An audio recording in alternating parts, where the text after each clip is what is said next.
Kung nga kita nga mga tao, mga kauturan, nagabago kita, no? Kung ang time goes on, mga kauturan, time goes by, mga kauturan, bago kita, mga kauturan. So, ang number one reasons, mga kauturan, kung nga ang tao nagabago, silindiri, number one, human nature.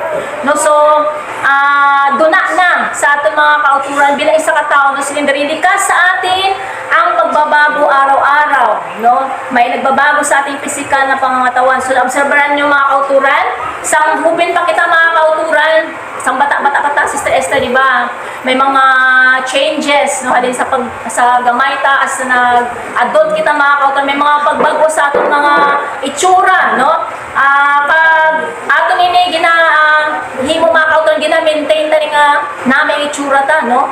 Pero hindi forever, mga kauturan, sinta forever yan.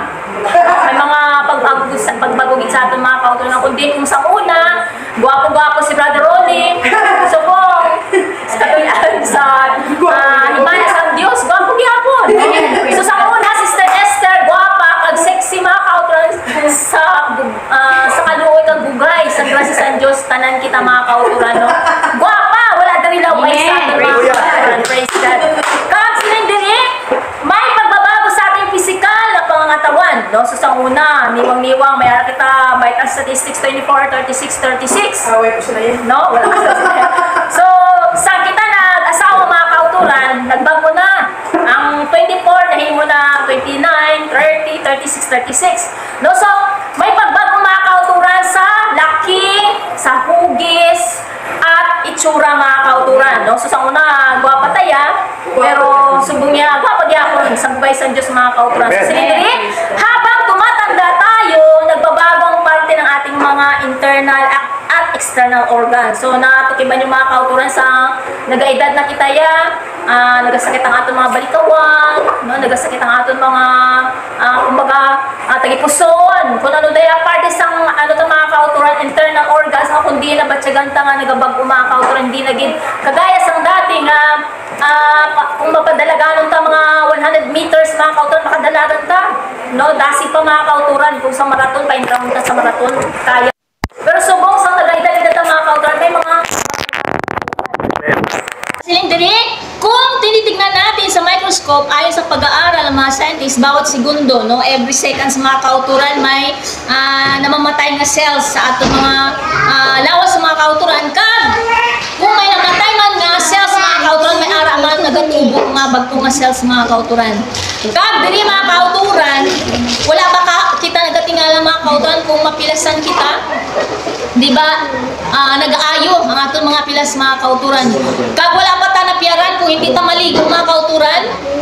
Ano ang nabilin sa aton, mga kauturan, di ba? Bahuta kung hindi ta maligo, no? So, ini, mga kauturan, nagapamatuon, mga kauturan, nga may ara pagbago, no, sa human nature. Amo na niya ang duna sa tao, mga kauturan, nga nagabago ang tanan sa aton, no? Wala nagapabilin nga silinta hasta subong bakod pa ko, Sister Coraya, kung padalaganan mo ko 500 meters magbato ko, pero hindi ko mapati, mga kauturan. May mga pagbago sa aton mga itsura, may mga pagbago sa aton mga figura sa lawas, mga kauturan. Kag sa mga kusog, mga kauturan, ara na mga kauturan nga batyag kita sang kaluyahon, mga kauturan, or panghihina, mga kauturan. So, amo niya ang rason kung number one, mga kauturan, nagabago ang tao, no? Sa human nature, mga kauturan. Kag ikaduha, mga kauturan, nga rason kung nagabago ang tao tungod sa impluwensya sa komunidad, no? So, nga sa misilindri, bakit ba kung pipili ka ng bibiliin mong pagkain or produkto, bakit ba mas pinipili natin ang gusto ng karamihan o kaparkada natin, no? So, na-experience mo ba, Sister Lenny, nga kung diin, may gusto ka baklon nga bayo, so kinahanglan mo pa mamangkot sa friend mo, friend, kinahanglan ba namin, hindi ba bagay ba ni sa akon, ang ayan ba ni sa akon yan? So, mas ginapamatian na, mga kauturan, ng influensya sa aton mga miga kay kumpara sa aton mga desisyon, mga kauturan. So, silingon, ang komunidad ng mga kauturan may dako nga influensya sa aton, no? Kung ang palibot ang mga kauturan, mga marites, hindi ka magsiling, hindi ka malatnan. Amen? Kung ang palibot mo, mga kauturan, ng inabalang basag ulero, no, hindi ka magsiling, hindi ka malatnan, nga ano ka man, maging basagulero ka man, kag mga ngaway ka man, no? Subot siling mga kauturan sa komunidad ng mga kauturan siling diri, kapag paghalubilo mo isang grupo ay malaki ang chance na maging katulad mo rin sila. No? Nagapati ka mo mga kauturan nga silinta. Okay lang may agyan ko nga unbeliever. Kay tungod, kaya ko man nga, kaya ko dalo ng kaugalingon ko. Ngayon, hindi ko maging pareha sa ilang, hindi ko ma-adapt ang ilang mga batasan mga kauturan. Pero, 100% for sure, hindi tama siling mga kauturan tumuod. Sa adlaw-adlaw, kaya nga pagtipon-tipon ta sa mga grupo-grupo mga kauturan. Kung may haradaya ba lang mga gina-open ba lang ang mga topic, aminin taman ka gini mga kauturan, makasugpon kita yung mga kauturan, no? Makasugpon ta nga, kung baka sininta ay mamati lang ko sa ilaya, wala man ko nagasapak sa kung anong ginahambal nila mga kauturan, pero sa tuod mga kauturan, ma-influensyahan kita mga kauturan, amen? Kasi silang madiri mga kauturan, nakukuha natin habits nila at expression sa pananalita. No? So, sa high school ta mga kauturan, sa una, kung hindi ta sagad mag-English, pag may ambient ta nga sagad mag-English, daw nag-inarte man ta mag-English, no? Na-experience mo stress there? Na daw nag-inarte man na, sili mo, sagad man kung mag-English speaking niya. Kumbaga na-adapt ta mga kauturan kung ano ang mga ginhimo sa aton mga abyan or mga tao sa aton komunidad mga kauturan. So, na-adapt ta kag maging katulad man naton sila mga kauturan. Kag siling diri, nakapansin ko din na kung gusto mo magbago, kailangan meron kang isang grupo, no? So, di ba, sa mga kabataan subong may mga frat na. So, kung hindi ka mag-entra sa fraternity nila mga kauturan, good silingon, luya ka, kag hindi kaya kumbaga hindi ka bilong sa ilang grupo mga kauturan. So, siling diri mga kauturan, ang impluwensya sa komunidad mga kauturan, mas labi nga, kumbaga kung hindi ta magbantay mga kauturan, dakong higop ya. Amen? Gapati ka mga kauturan, dakong higop sa mga komunidad impluwensya sa palibot ang mga kauturan. Kung sa una, hindi tayo palainom, kung may barkada tayo nga palainom, masin tayo, matago lang tayo pre.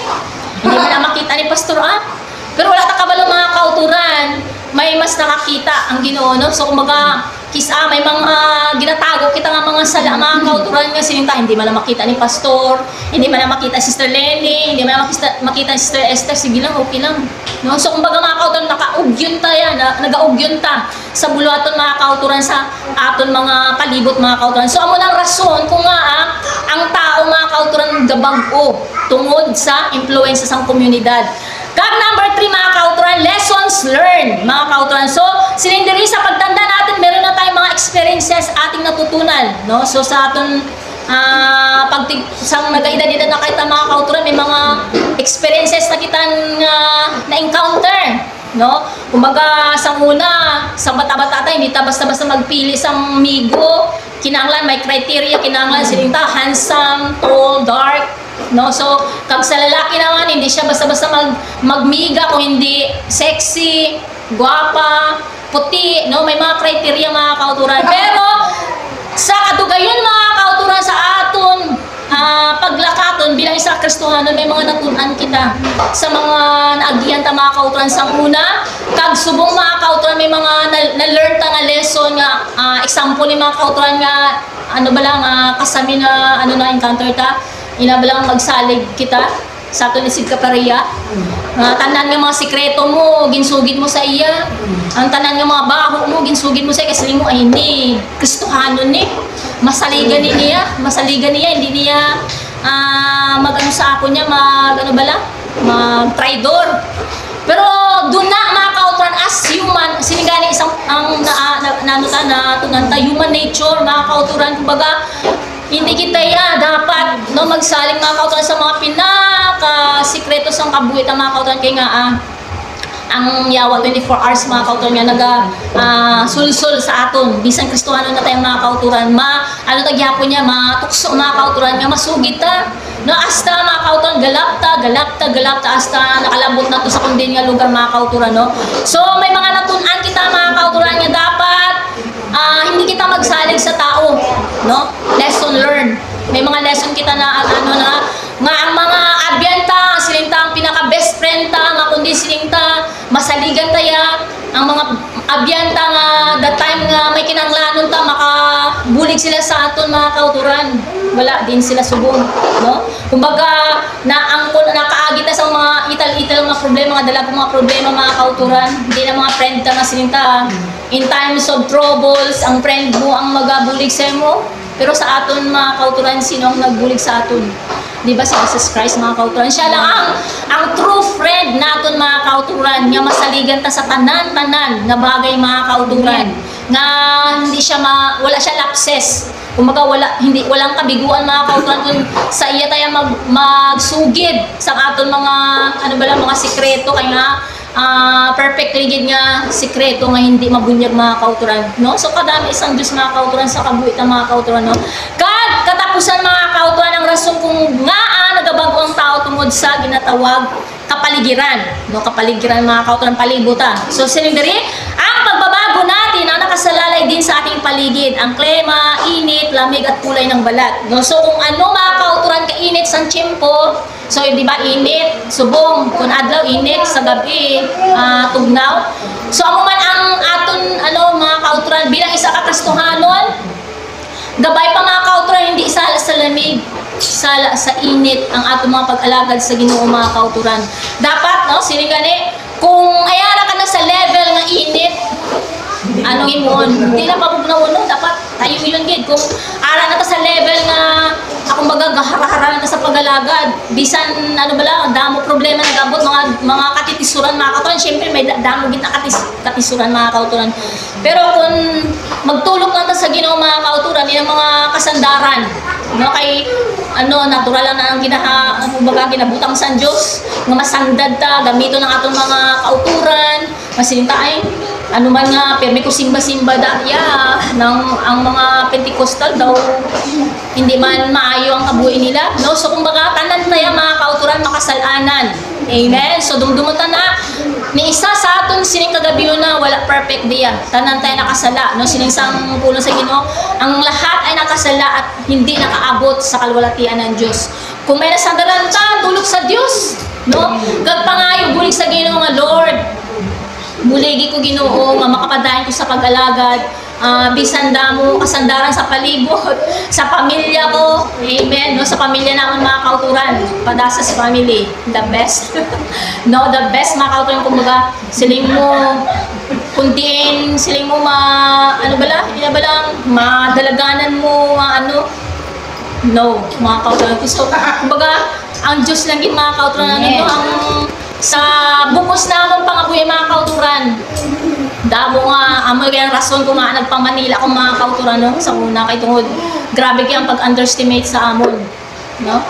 Sila nila maano na lang kamo, anong kaunon nyo kung wala na si nanay, no? Sakit mga kauturan. Sino pa dapat ang mabulig sa imo, amo pa itong nagayag uta sa imo amo na.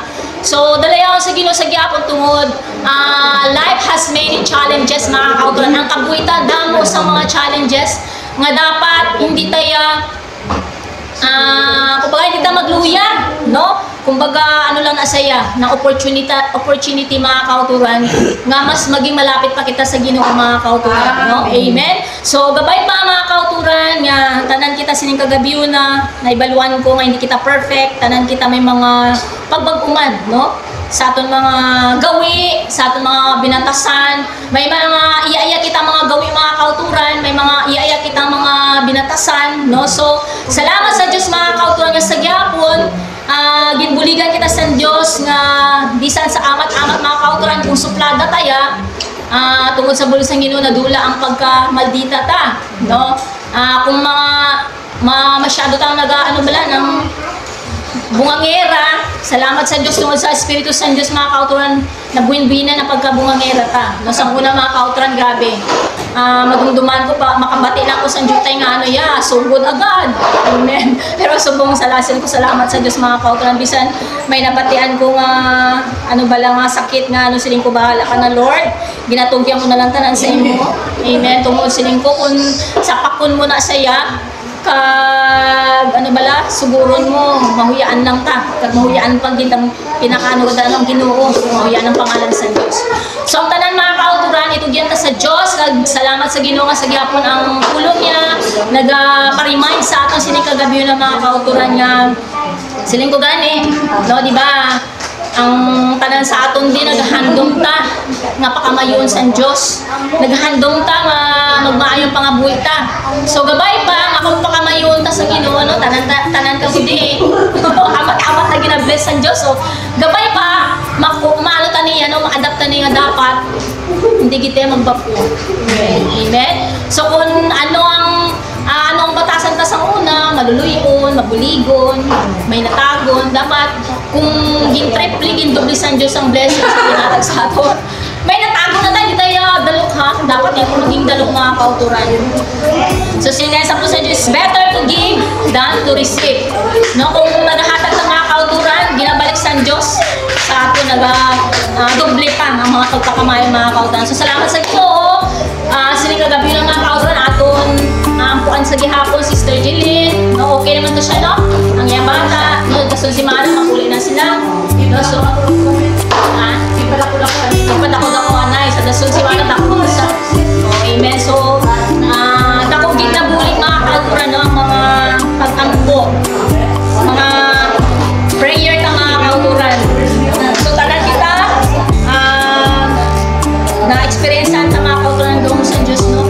Kung mag-ikot lang kita sa ating mga tubod, kung mga muwi lang kita mga kauturan, wala sa imposible sa Diyos na magasabat sa ating mga ginapangayo ko sa kaagi sa mga pag-ampo mga kauturan. So, dahil tanan-tanan, sini kagabi na kung ano man ang inyong mga prayer request, sini kagabi na talon kasi sa gabi, sa altar, labis sa tanan na pangamuyuan ta, ang mga youth department, no? So, ano pala mga kauturan, sulit na subong sa una, yung department ang Bidya Subong, bakit sa iglesia Subong, ang nanay na katang tatay na ang mga kauturan. So, pangamuyuan ta sila, nga gabay pa, no? Nga magputog sila mga kauturan. Praise God ka lang mga ladies pagit mga kauturan, no? Magtutong pagit, bisan, damo na talaga pagtsagan sa lawas, sige, padayo na sa mga sa Ginoo, pag mga tatay man, pangamuyuan ta sila, nga gamitin sila mga kauturan sa bulatong sa Ginoo. Praise God. So, magkatindog kita mga